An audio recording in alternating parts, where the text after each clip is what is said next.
El estudio de esta semana tiene que ver con el clamor de los profetas contra las injusticias que los gobernantes y los hombres de influencia cometían en Israel en detrimento de los menos favorecidos. Sabes, mientras vivamos en este mundo, ya lo dijimos, siempre encontraremos injusticias, desigualdad social, racial, económica, en fin. Eso es propio del mundo de pecado en el que vivimos. ¿Por qué? Por causa del carácter desfigurado del ser humano. Solo que eso no es justificación para aceptar pasivamente ese estado de cosas. Los cristianos estamos llamados a cambiar las cosas, pidiéndole a Dios que, en primer lugar, cambie nuestro carácter. La desigualdad entre los seres humanos, las injusticias contra los oprimidos, no terminará por causa de los seres humanos o de los cambios políticos. Los gobernantes pueden prometer mil maravillas, pero ningún cambio sucederá mientras el corazón humano no sea transformado. Y esa obra solo puede ser realizada por Jesús. Cualquier doctrina política puede ser maravillosa y seductora en su teoría, pero la realidad es diferente por causa del egoísmo humano. Israel aprendió esta lección bien temprano en su historia. Un día el pueblo miró a las otras naciones y le pidió a Samuel que deseaban también tener un rey, como los otros países tenían.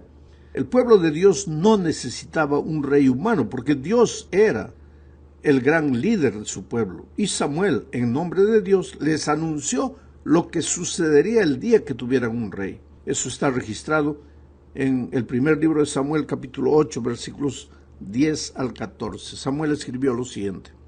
Samuel comunicó al pueblo que pedía un rey todo lo que el Señor había dicho. Les dijo, el rey que ustedes ahora piden les quitará a sus hijos para ponerlos como soldados en sus carros de guerra. Unos serán jinetes de su caballería e irán abriéndole paso a su carruaje. A otros los pondrá al mando de 1000 soldados y a otros al mando de 50 soldados. A otros los pondrá a labrar sus campos y a levantar sus cosechas. Y a otros los pondrá a fabricar sus armas y los pertrechos de sus carros de guerra. También les quitará a sus hijas para convertirlas en perfumistas, cocineras y panaderas. Además, les quitará sus mejores tierras y sus viñedos y olivares, y todo eso se lo entregará a sus sirvientes.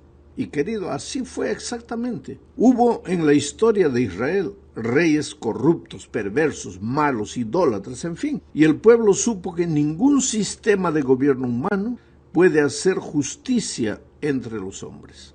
Esa fue la razón porque se levantaron los profetas en nombre de Dios para advertir a las autoridades civiles y religiosas de sus días que en algún momento ellos tendrían que dar cuenta a Dios de la forma como estaban administrando la justicia.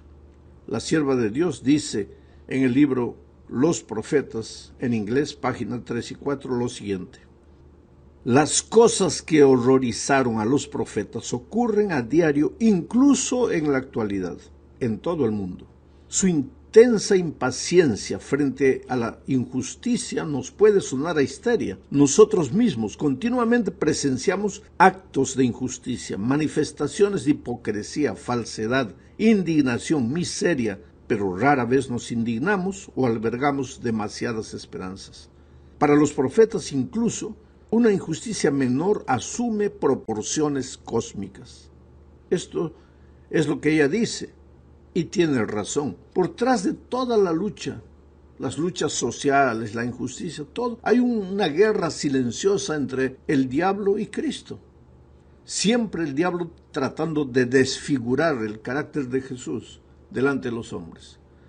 O entonces llevando a los hombres a proyectar una imagen falsa de lo que es la vida cristiana. Vamos ahora a la segunda parte. Veremos aquí lo que dijo el profeta Amós delante de la injusticia de sus días. Amós 7, 14 y 15 dice lo siguiente. Yo no soy profeta ni hijo de profeta, sino que cuido ovejas y cultivo higueras. Pero el Señor me sacó de detrás del rebaño y me dijo, ve y profetiza a mi pueblo Israel. Sabes, querido, en la Biblia encontramos que el llamado de los profetas nace en Dios y no en el profeta. Nadie es profeta porque decidió ser profeta. La elección del profeta es atribución divina. Ese era el caso de Amós, un hombre simple, campesino, plantador de higos y cuidador de ovejas, que un día recibió la orden divina de profetizar contra las injusticias que los seres humanos cometían contra los más humildes. Amós empieza hablando de las maldades practicadas por las naciones vecinas de Israel. Entre ellas estaban Siria, Filistea, Fenicia, Edom, Amón y Moab. Oseas les dice a los habitantes de esos reinos que Dios no dará por inocente al culpable.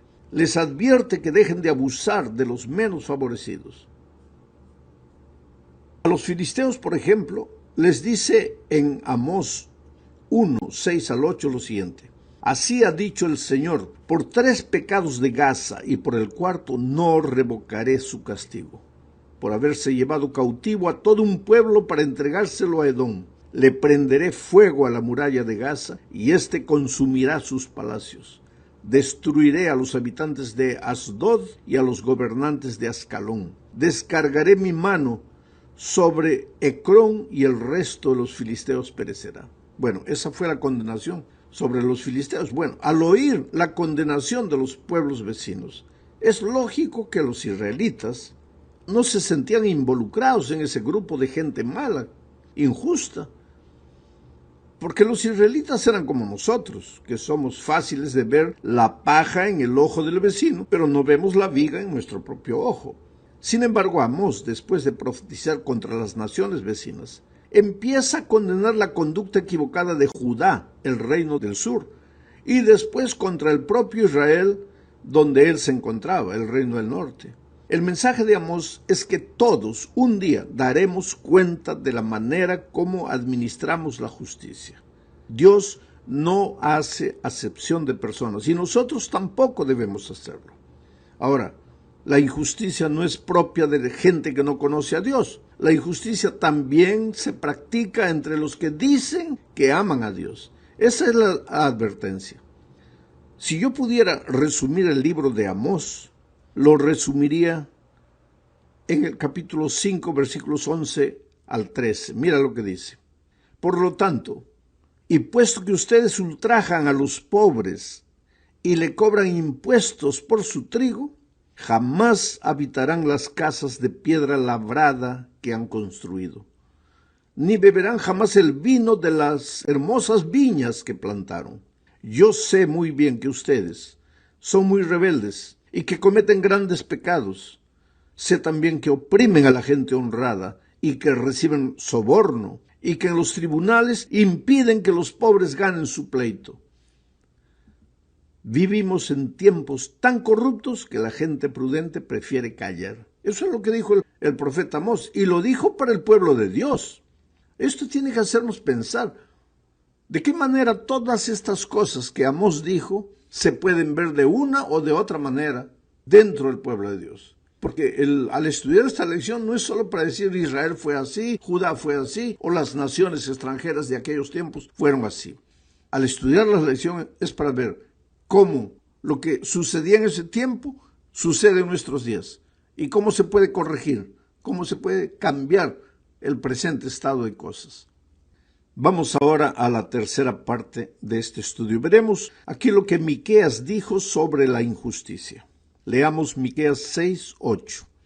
Oh hombre, él te ha declarado lo que es bueno, ¿y qué pide Jehová de ti? Solamente hacer justicia y amar misericordia y humillarte ante tu Dios. ¿Sabes? Para entender correctamente este versículo es necesario saber cómo funciona la mente hebrea, porque nosotros con la mente latina colocaríamos en orden de prioridades así. Lo primero que Dios espera de nosotros es que hagamos justicia, después que amemos la misericordia y después que nos humillemos ante Dios. Solo que la mentalidad hebrea funciona de otra manera. Lo más importante no se coloca en primer lugar, sino en último lugar. Y el resultado de esa prioridad viene después. O sea, con la mentalidad hebrea, En este versículo, lo que Dios está diciendo es que lo más importante es humillarse ante Dios, vivir una vida de comunión con Dios, someterse a Dios, rendirse a Dios. Y el resultado de eso será amar la misericordia y practicar la justicia. En otras palabras, cuando la persona se entrega a Dios, su carácter cambia. Y lógico, si su carácter cambia, su relación para con los otros seres humanos también cambiará. Pero la realidad en los tiempos de Miqueas era que la gente no se preocupaba en amar a Dios y como resultado tampoco practicaba la justicia. Mira lo que dice Miqueas 2, 8 al 10. ¿Qué hacían las personas? El que ayer era mi pueblo se ha levantado como enemigo. De sobre el vestido quitasteis las capas atrevidamente a los que pasaban, como adversarios de guerra. A las mujeres de mi pueblo echasteis fuera de las casas que eran su delicia. A sus niños quitasteis mi perpetua alabanza. Levantaos y andad, porque no es este lugar de reposo, pues está contaminado, corrompido grandemente. Mira, querido, voy a explicar un poco la situación. Con el reinado de Acaz, cuando él era rey de Judá, el pueblo decayó espiritualmente. La idolatría y otras prácticas pecaminosas aumentaron. Los pobres seguían siendo explotados. Miqueas, al igual que otros profetas contemporáneos, es un profeta de condenación. Los primeros 3 capítulos del libro de Miqueas casi en su totalidad expresan la ira y el dolor de Dios por el mal que su pueblo cometía. Miqueas anunció la destrucción que se avecinaba sobre Israel por causa de esas cosas que desagradaban a Dios y que el pueblo practicaba. Pero Dios no había abandonado a su pueblo. Hasta las condenaciones y los duros mensajes de los profetas eran una indicación del constante interés de Dios por su pueblo. Les dio advertencias, es verdad, pero anhelaba perdonarlos y restaurarlos.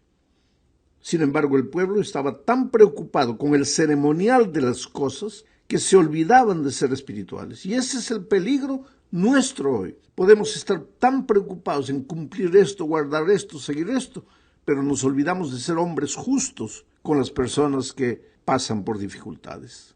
Consideremos ahora a Ezequiel. Esta es la 4ª parte de la lección. Leamos lo que dice Ezequiel 16:49. He aquí que esta fue la maldad de Sodoma, tu hermana, soberbia saciedad de pan, y abundancia de ociosidad tuvieron ella y sus hijas, y no fortaleció la mano del afligido y del menesteroso. Ahora, querido, aquí Dios compara a su pueblo, al pueblo de Dios, con Sodoma, pero no en los pecados que tienen que ver con el sexo, sino con la indiferencia de sus hijos con relación a las personas que fueron golpeadas por la vida. Dice el texto, no fortaleció la mano del afligido y del menesteroso. Podría ser que a la vista de Dios estos pecados, o sea, injusticia, desigualdad, fueran tan malos o peores como los pecados sexuales. Pues eso es lo que hay que tener en cuenta, porque para nosotros adulterio, homosexualismo, eso, wow, qué pecadazos, eso no tienen perdón. Y la injusticia y la desigualdad y el trato injusto con los menos favorecidos, eso sí pasa. Pues hay que ver las cosas desde el punto de vista divino y no solamente humano. Las primeras profecías de Ezequiel advierten sobre la destrucción venidera. Ezequiel 34, 2 al 4 dice, Hijo de hombre, profetiza contra los pastores de Israel. Profetiza y di a los pastores, porque los pastores también son hombres de influencia en la iglesia. Ahora, esta es una advertencia para mí y para todo pastor. Ezequiel dice, profetiza y di a los pastores, así ha dicho Jehová el Señor. Ay de los pastores de Israel, que se apacientan a sí mismos. ¿No apacientan los pastores a los rebaños? Coméis la grosura y os vestís de la lana. La engordada degolláis, mas no apacentáis a las ovejas. No fortalecisteis las débiles, ni curasteis la enferma, no vendasteis la perniquebrada, no volvisteis al redil la descarriada, ni buscasteis la perdida, sino que os habéis enseñoreado de ellas con dureza y con violencia. Ay, ay, ay, esto es terrible. Quiere decir que yo todos los días como pastor tengo que rever mis actitudes. ¿Soy del pastor que quiere sacar el mayor provecho de la iglesia? ¿O soy el pastor que quiere dar lo más que pueda dar de mí para la iglesia? Esta es una advertencia seria, porque estas cosas que aparentemente no tienen mucho significado, cuando Cristo venga tendremos que dar cuenta de todo lo que hicimos. Sin embargo, después de que Jerusalén cae en manos de los babilonios como consecuencia de todas estas desviaciones, después que el pueblo es llevado cautivo, el enfoque de Ezequiel cambia a las promesas divinas de restauración. O sea, Dios no desea el sufrimiento de sus hijos, y aun cuando ellos fallan, está listo a restaurarlos. Esto es lo maravilloso, querido. Pecar es horrible, pero peor es permanecer en el pecado. La advertencia divina no es voy a castigar al pecador. La advertencia divina es, si pecas, hay esperanza para ti. Ven a mí y yo te voy a restaurar. A pesar del pueblo de Dios ser tan malo que se los compara con Sodoma, el Señor todavía se acercaba a ellos con la esperanza de alejarlos de su maldad. En el plan de Dios, ellos volverían a su tierra, Jerusalén, para restaurarla, y el templo sería reconstruido. Nuevamente volverían a celebrar las fiestas que Dios les dio, y la tierra se volvería a dividir en partes iguales entre el pueblo como herencia.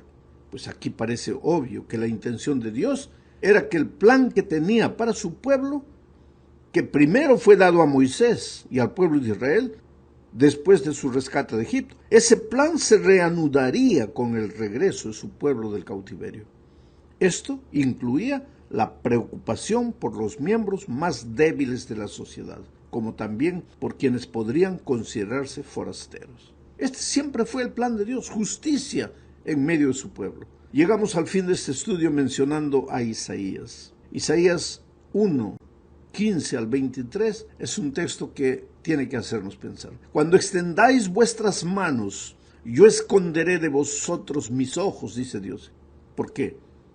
Porque ¿de qué vale clamar a Dios si está siendo injusto con las personas? Sigue diciendo el texto, asimismo cuando multiplicáis la oración, yo no iré, llenas están de sangre vuestras manos, lavaos y limpiaos, quitad la iniquidad de vuestras obras de delante de mis ojos, dejad de hacer lo malo, aprended a hacer el bien, buscad el juicio, restituid al agraviado, haced justicia al huérfano, amparad a la viuda.